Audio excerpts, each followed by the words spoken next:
موت نافرمانی کی حالت کہیں نہ آ جائے تمہیں، وہ کوئی ضمانت تمہارے پاس نہیں ہے کہ تم کسی گناہ کا ارتکاب کر بھی چکو گے، پھر تمہیں توبہ کا وقت بھی مل جائے گا، پھر موت آئے گی، اس سے پہلے موت نہیں آ سکتی۔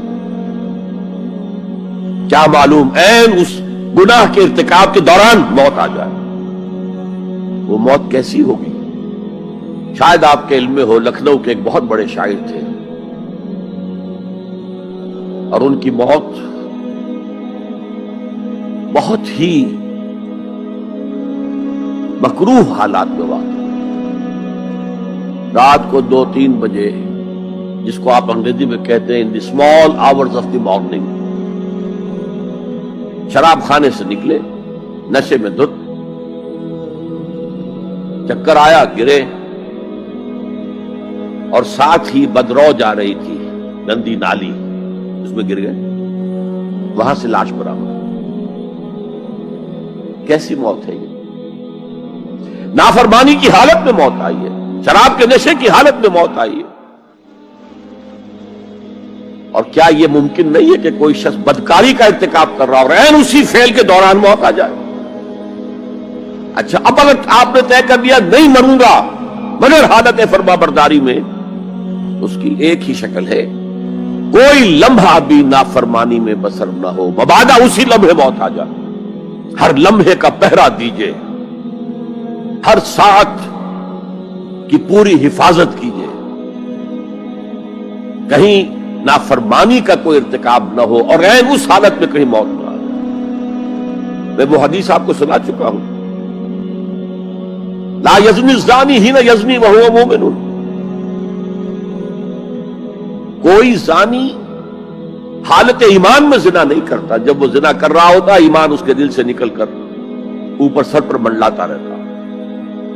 کوئی چور حالت ایمان میں چوری نہیں کرتا، ولا یسرق السارق حین یسرق وہو مومن، کوئی شرابی حالت ایمان میں شراب نہیں پی سکتا، ولا یشرب الخمر حین یشرب وہو مومن۔ اگر ایمان بھی ہو دل میں اور یہ حرکات بھی ہو رہی ہو تو وہ ایمان 2 پیسے کا نہیں، 2 ٹکے کا نہیں، کیا اس ایمان کی قیمت ہے؟ کیا قدر و قیمت ہے اس کی؟ اب اگر عین اسی حالت کے اندر موت آ گئی تو یہ تو خلوع ایمان ہے، ایمان کا خالی ہو جانا ہے۔ یہ ہے وہ بات جو کہی گئی۔ اب یہ اسلام اور تقوی، ان دونوں کو یہاں نوٹ کر لیجئے۔ یا ایھا الذین آمنوا اتقوا اللہ حق تقاتہ ولا تموتن الا وانتم مسلمون،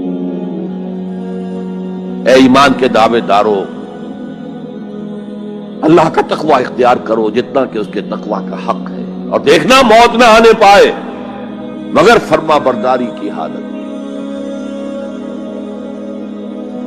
اب یہ اینٹیں اگر پختہ ہو گئی ہیں، ہم نے جہاد کے مختلف مراحل ان پر غور کیا تھا۔ پہلا مرحلہ کیا تھا؟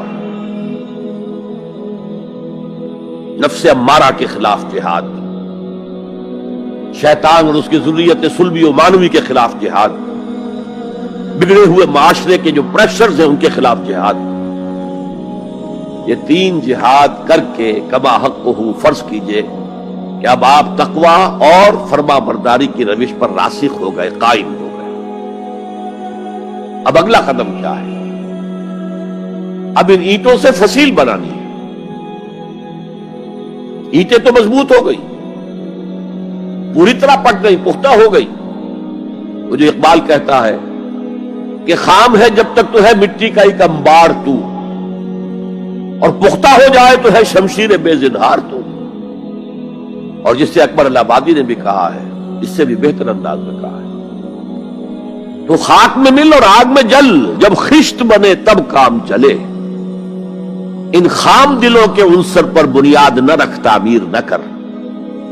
اگر ساحل سمندر سے ریت لے کے گولا بنا لیں، وہ نم تو ہوتی ہے ریت، گولا بن جائے گا، پھر اسے شیشے پر بھی ماریں گے، شیشہ کھڑا رہے گا، ریت بکھر جائے گی۔ اسی گولے کو ذرا بھٹی میں ڈال کے پکا لو، روڑا بنا لو، تو خاک میں مل اور آگ میں جل، جب خشت بنے، جب اینٹ بنو گے تب کام چلے۔ اب اگر اسے مارو گے تو کوئی نتیجہ تو برآمد ہوگا کہ نہیں؟ تو یہ پختہ افراد کی شخصیت کو پختہ کرنا، جو حیات اجتماعی اس کو نظر انداز کرتی ہے، جیسا کہ میں نے عرض کیا تھا، پہلی منزل تعمیر نہیں کی، دوسری کے اوپر چڑھا ہو گئے، دوسری ہے نہیں، تیسری جو ہے وہ ہوا کے اندر اس کی تعمیر ہو رہی ہے۔ ہماری بہت سی ناکامیوں کا اصل سبب یہ ہے۔ حضور نے پہلے افراد کو تیار کیا ہے، افراد کے ہاتھوں میں ہے اقوام کی تقدیر، ہر فرد ہے ملت کے مقدر کا ستارہ، اور ہر حیات اجتماعی یا کوئی تنظیم ہو، کوئی جماعت ہو جو اسلام کی سربلندی کے لیے کام کرنا چاہیے، اسے سب سے پہلے پختہ کردار والے افراد تیار کرنے ہوں گے۔ یا ایھا الذین آمنوا اتقوا اللہ حق تقاتہ ولا تموتن الا وانتم مسلمون۔ اب دوسرا نقطہ کیا ہے؟ ان کو جوڑنا ہے، اب اینٹوں کو جوڑنا ہے۔ And for that you need a cement substance۔ پچھلے زمانے میں چونا وغیرہ ہوتا تھا، چونے سے جوڑا جاتا تھا، آج کل سیمنٹ ہے۔ اگر یہ سیمنٹ سبسٹنس مضبوط ہے تو یہ فصیل اور دیوار مضبوط ہے، اگر یہ نہیں ہے تو چاہے اینٹیں پختہ ہوں تب بھی سیلاب کا ریلا آئے گا، بہا کے لے جائے گا۔ اینٹوں کی پختگی کے ساتھ ساتھ ان کو جوڑنے والا مورٹر جو ہے اس کو بھی مضبوط ہونا چاہیے۔ اس لیے دوسرا نقطہ، یہ سہ نکاتی لائحہ عمل، 3 نکاتی لائحہ عمل۔ پہلا تقوی اختیار کرو اور اللہ تعالیٰ کی پوری فرما برداری اختیار کرو، کوئی لمحہ تمہارا نافرمانی میں نہ گزرے۔ اب واعتصموا بحبل اللہ جمیعا ولا تفرقوا، چمٹ جاؤ اللہ کی رسی کے ساتھ مل جل کر اور تفرقے میں نہ پڑو۔ اعتصام عصمت سے بنا، عصمت حفاظت کو کہتے ہیں۔ اعتصام حفاظت حاصل کرنا۔ جیسے آپ دیکھتے ہیں کہ کسی بچے کو اگر کوئی خوف لاحق ہو جائے، کوئی ڈرائے، وہ آئے گا، دوڑے گا، ماں کی گود میں آ کر ماں سے چمٹ جائے گا۔ وہ یہ سمجھتا ہے اپنے چھوٹے سے ذہن کے مطابق میں قلعے میں آ گیا ہوں۔ یہ دوسری بات ہے کہ کوئی شفاق انسان، جیسے فسادات ہوتے ہیں یا جیسا کچھ 47 میں ہوا تھا، کوئی شفاق بھیڑیا صفت انسان آئے، بچے کو کھینچے ماں کی گود سے، اچھالے اور کسی نیزے میں پرو لے۔ لیکن بچہ یہ سمجھتا ہے کہ میں آ گیا ہوں، پناہ میں آ گیا ہوں، قلعے میں آ گیا ہوں۔ تو یہ ہے اعتصام۔ اور عجیب بات یہ ہے کہ جو اس سورہ مبارکہ کی جو ہم نے شروع کی ہے آیات، وہاں سے ایک آیت پہلے جو ہے 10ویں رکوع کی آخری آیت، وَمَن يَعْتَصِم بِاللَّهِ فَقَدْ هُدِيَ إِلَىٰ صِرَاطٍ مُسْتَقِيمٍ۔ یہاں حبل اللہ نہیں ہے، جو اللہ کے ساتھ چمٹ جائے تو اس کی ہدایت تو ہو گئی صراط مستقیم کی طرف، اللہ سے جڑ جاؤ۔ سورہ حج کی آخری آیت کے بھی آخری الفاظ یہی ہے، وَاعْتَصِمُوا بِاللَّهِ فَأَقِیمُوا الصَّلَاةَ وَآتُوا الزَّکَاةَ وَاعْتَصِمُوا بِاللَّهِ۔ وہ تمہارا پشت پناہ ہے، هُوَ مَوْلَاكُمْ فَنِعْمَ الْمَوْلَىٰ وَنِعْمَ النَّصِيرُ۔ کیا ہی اچھا ہے وہ مولا، پشت پناہ، مددگار، حمایتی، کیا ہی اچھا ہے وہ مدد کرنے والا۔ تو وہاں پر بھی وَاعْتَصِمُوا بِاللَّهِ، وہی لفظ یہاں آیا، وَمَن يَعْتَصِم بِاللَّهِ فَقَدْ هُدِيَ إِلَىٰ صِرَاطٍ مُسْتَقِيمٍ۔ اب یہاں سوال پیدا ہوتا ہے وہ حبل اللہ کون سی ہے؟ اب اصول یہ سامنے رکھیے کہ قرآن مجید میں اگر محسوس ہو کہ کسی جگہ پر کوئی ابہام ہے، اجمال ہے، کہیں وضاحت کی ضرورت ہے، تو یہ حق ہی نہیں فرض ہے محمد الرسول اللہ صلی اللہ علیہ وسلم کا کہ اس کو بیان کریں، واضح کریں، تبیین کریں۔ انزلنا الیک الذکر لتبین للناس ما نزل الیہم۔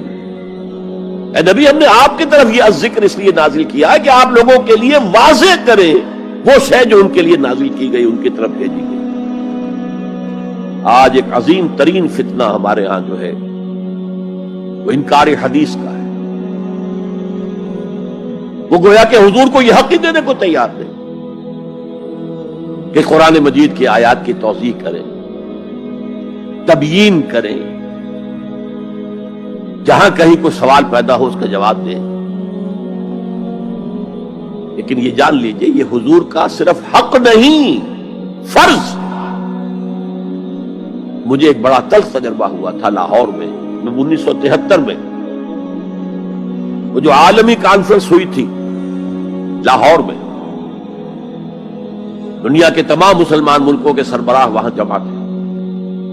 تو اس زمانے میں اس آیت کا بڑا چرچا تھا، اخبارات میں بھی بڑے بڑے اشتہار شائع ہو رہے لوگوں کی طرف سے، وَاعْتَصِمُوا بِحَبْلِ اللَّهِ جَمِيعًا وَلَا تَفَرَّقُوا. رکشاؤں کے پیچھے بھی بینر لگے ہوئے ہیں، ٹیکسیوں کے پیچھے بینر لگے ہوئے ہیں، وَاعْتَصِمُوا بِحَبْلِ اللَّهِ جَمِيعًا، بینر آویزاں ہیں سڑکوں پر جا بجا. لیکن میں ایک پریس میں گیا کہ جہاں میری ایک کتاب چھپ رہی تھی اور تاخیر ہو رہی تھی، تو میں ذرا ان سے کہنے گیا جلدی کرو. وہاں ایک صاحب آئے ہوئے تھے اور بدقسمتی سے آزاد کشمیر، جو ہمارے ہاں آزاد کشمیر کہلاتا ہے، آپ کے ہاں وہ مقبوضہ کشمیر کہلائے گا، اس کے وہ محکمہ جو انفارمیشن ڈپارٹمنٹ کے سیکرٹری تھے، اہم تھے. ان کا یہ کیا رہا؟ یہ لا یعنی کلام ہے، بے معنی کلام ہے. فَاعْتَصِمُوا بِحَبْلِ اللَّهِ جَمِيعًا، کہاں ہے وہ رسی؟ کس کو رسی؟ کون سی رسی کو پکڑوں؟ بہت صدمہ ہوا، لیکن کیا کیا جائے؟ اصل میں کمیونسٹ ذہن کے تھے. اب اس لیے وہ اللہ کے رسول نے واضح کیا ہے کہ حبل اللہ کون سی. میں وہ حدیث آپ کو سنا چکا ہوں، حضرت علی رضی اللہ تعالی عنہ سے جو مروی ہے، نبی اکرم صلی اللہ علیہ وسلم، ترمذی شریف اور دارمی یا بیہقی میں موجود ہے. تو اس میں یہ الفاظ میں هو حبل اللہ المتین وهو الذکر الحکیم وهو الصراط المستقیم. حضرت علی فرماتے یہ ہے کہ میں نے سنا حضور نے ارشاد فرمایا ان قریب ایک بہت بڑا فتنہ رونما ہوگا، انہا ستکون فتنۃ. میں نے سوال کیا مل مخرج منہا یا رسول اللہ، اے اللہ کے رسول فرمائیے اس سے نکلنے کا راستہ کون سا ہوگا، مخرج کون سا ہوگا، ایگزٹ کون سا ہوگا. یا آپ کے ہالز میں جہاں ایگزٹ لکھا ہوا ہوتا ہے سرخ سی بتیوں کے ساتھ، عرب ممالک میں مخرج لکھتے ہیں اس کو، نکلنے کی جگہ، بھاگنے کی جگہ. اگر کہیں دھواں بڑھ جائے، کہیں آگ لگ جائے تو بھاگو ان روشنیوں کی طرف، ان دروازوں کی طرف، وہ کھل جائیں گے. تو جب حضور نے فرمایا کہ انہا ستکون فتنۃ، تو حضرت علی کہتے میں نے پوچھا بل مخرج منہا یا رسول اللہ، فرمایا کتاب اللہ. فتنوں سے بچانے والی اور فتنوں سے نکالنے والی شے صرف کتاب اللہ. فیہ خبر ما قبلکم و نبأ ما بعدکم و حکم ما بینکم. اس میں تم سے پہلے جو اقوام تھی ان کی خبریں موجود ہیں، تمہارے بعد آنے والی جو چیزیں ہیں ان واقعات کا تذکرہ موجود ہے، اور تمہارے درمیان جو اختلافات بھی رونما ہو سکتے ہیں ان سب کا حل موجود ہے.